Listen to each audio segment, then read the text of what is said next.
Bom, diferenciando então o kibutz de Moshavim, agora a gente entra na outra parte, que é a agricultura moderna no Japão, né? Primeiro, né, a caracterização. O que é o Japão? Como é o Japão? O Japão ele é formado por centenas de ilhas aí, né, que ocupam uma área aproximadamente a do Mato Grosso do Sul, que inclusive é onde eu estou, no estado do Mato Grosso do Sul. Estou na capital. Com apenas 16% da sua superfície correspondente a planícies, o Japão apresenta restrições à expansão da agricultura. Ou seja, do país, de todo o território do Japão, apenas 16% é correspondente aí às planícies, ou seja, as áreas agricultáveis são as planícies, né? Então, por conta disso, eles tiveram que se adaptar, tiveram que mexer os pauzinhos, né, digamos assim, e partir para a agricultura moderna. Então, o Japão ele é um dos países aí que se mais utiliza dessa modernidade toda, né?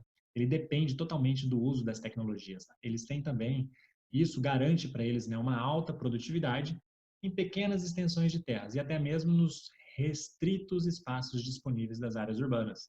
Não necessariamente eles precisam de terra para produzir, como a gente já vai ver logo na sequência.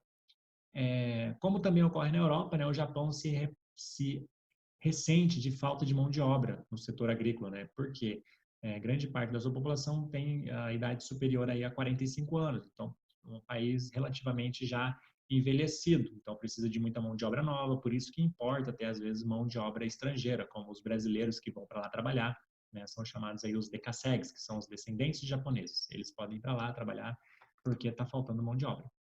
Então, para isso, né, eles utilizam aí de desenvolvimento de plantas geneticamente modificadas com o objetivo de aumentar sua produtividade. Então, produzir o máximo possível no menor espaço e tempo possível.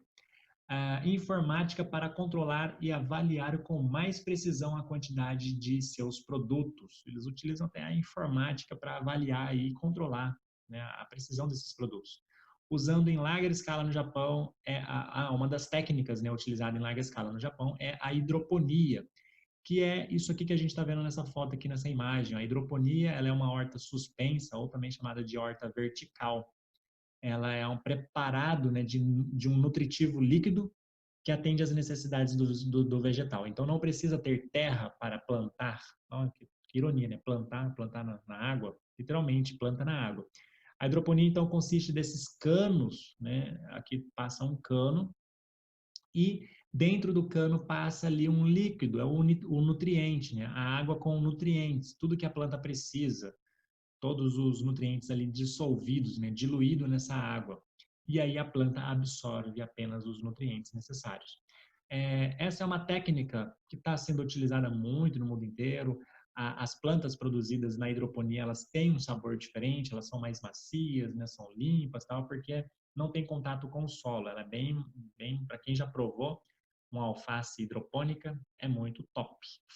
Experimentem. E normalmente é mais cara aqui no Brasil, né?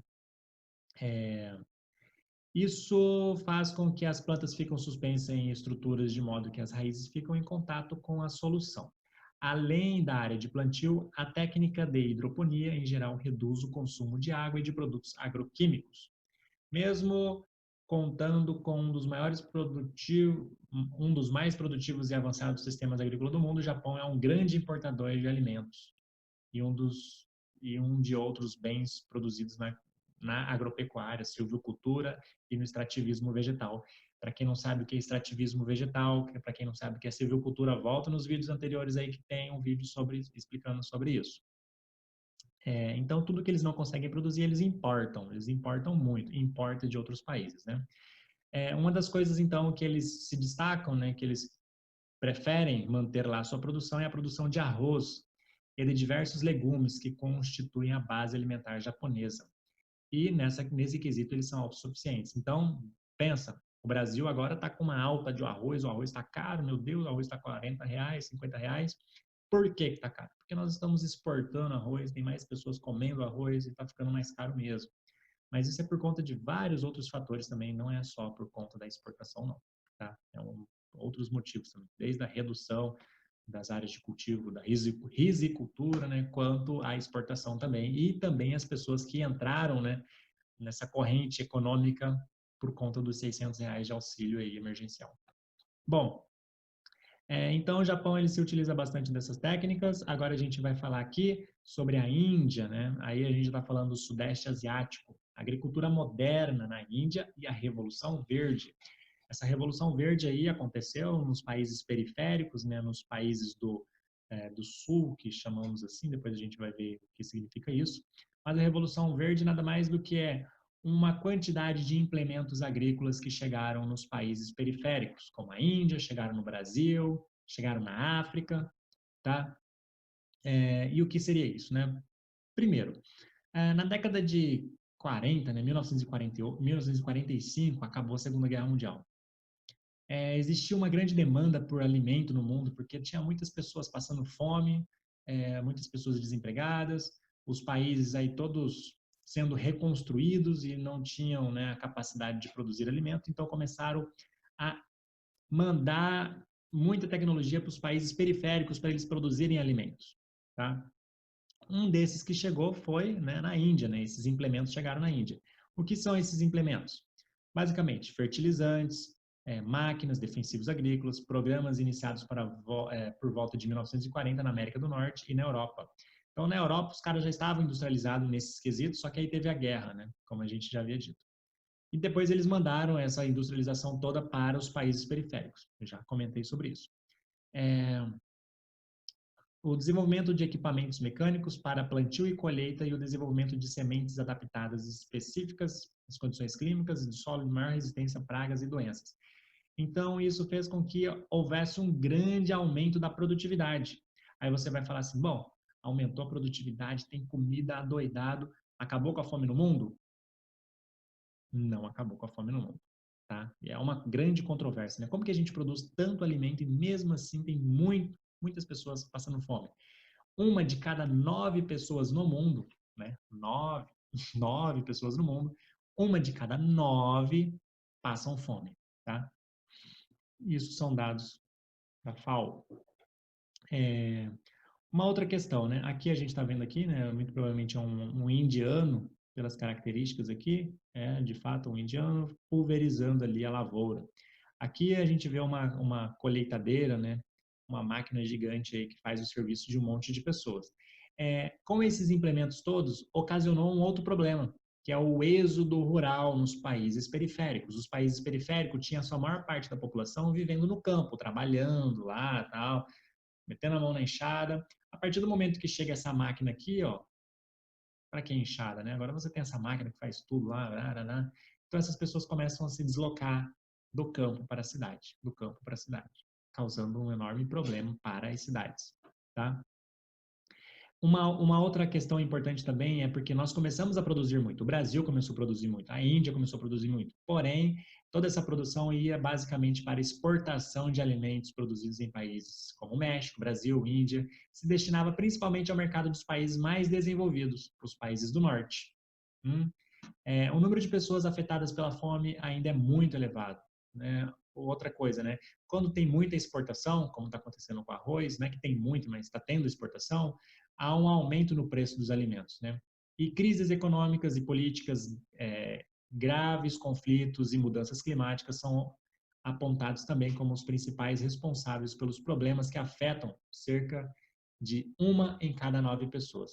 Aqui, com relação aos países do norte, né, para os países periféricos, são todos que estão abaixo dessa linha aqui, vermelha, países do sul, e tudo que nós produzimos, nós exportamos para os países do norte. Verifiquem aqui que, apesar, aqui passa a linha do Equador, né, divide o hemisfério norte do hemisfério sul. Só que aqui a Austrália, né, tá no hemisfério sul, porém os caras passam a linha aqui para incluir a Austrália como um membro dos países do norte, mesmo ela estando no hemisfério sul, totalmente no hemisfério sul. Tá? Os países do norte normalmente são os países considerados mais desenvolvidos, os países mais ricos e tal. Continuando aqui, a gente já está finalizando.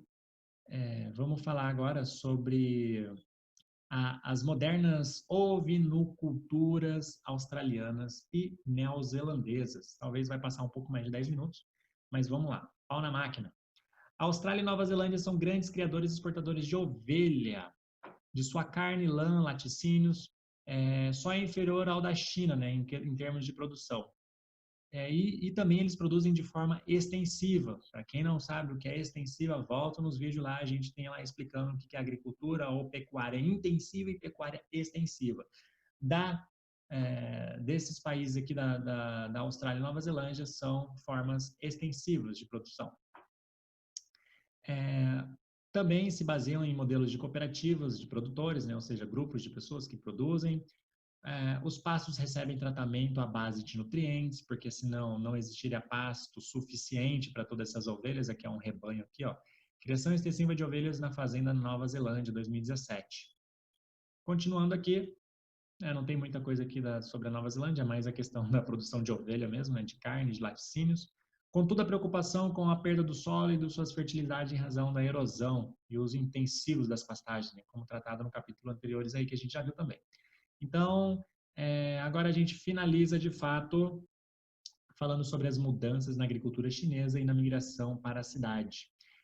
Aqui na China, principalmente, houve e está havendo um grande êxodo rural, que se deve também pela modernização da agricultura chinesa. Então, todos os países que passaram por modernização no campo, concomitantemente, ou seja, instantaneamente, a migração das pessoas para as cidades ocorre também. Medidas do governo incentivam a saída do campo, permitindo camponeses alugarem suas terras, né, deixando suas terras lá produzidas para as grandes fazendas e eles vão para as cidades. Daí eles têm acesso à escola, à moradia, pensão e tal, outras coisas que a gente tem na cidade. Essa curva aqui a gente pode observar a China, né? A China em 1950 era um país totalmente rural, e aí conforme os anos vão passando, a 1990, 2000, aqui na década de 2000, aqui mais ou menos, houve uma inversão, né? A população urbana passou a ser maior do que a população rural, tá? Aqui é um texto que fala China em Movimento, onde trata-se, né, do incentivo do governo chinês fazer com que 250 milhões de pessoas se mudem para as cidades até o próximo 2025 agora. Nós estamos em 2020, falta 5 anos para que a China consiga este marco, né? Transferir 250 milhões de pessoas para as cidades. A China investe muito nessas cidades planejadas, né? Prédios e mais prédios lá para acomodar todas essas pessoas. Pensa bem, 250 milhões, cara, é mais do que a população brasileira. Eles querem fazer essa mudança dessas pessoas que moram no campo para a cidade até 2025, 250 milhões. Muitas cidades da China já passam de 15 milhões de habitantes, né, como Xangai, Pequim, que tem 13 milhões, entre outras aqui que a gente pode observar. E aí, qual que são os rumores, né? O que essas pessoas todas vão fazer nessas cidades, né? Já que vão sair do campo, lá onde ela tinha seu emprego, e vão para as cidades. Isso é uma incógnita, ninguém sabe o que vai acontecer, nós não sabemos, eu não sei. Muito provavelmente o governo deve ter um plano para isso, porque pensa, 250 milhões de pessoas que estavam no campo, migrando para a cidade do nada, da noite para o dia, isso vai causar um grande problema, né? Muito provavelmente que o governo vai dar dinheiro para essas pessoas como uma renda básica universal, que é uma outra discussão também, e a gente pode tratar disso mais para frente. Então eu vou finalizar aqui. No próximo vídeo a gente vai falar sobre espaço urbano. Muito obrigado se você assistiu. Comente aí. Fale de que cidade você está vendo esse vídeo. Agradeço a sua audiência. Fale para os seus amigos que tem vídeo aqui para eles estudarem para as provas e tal. Para quem tiver com dificuldade, comentem. Muito obrigado e tchau.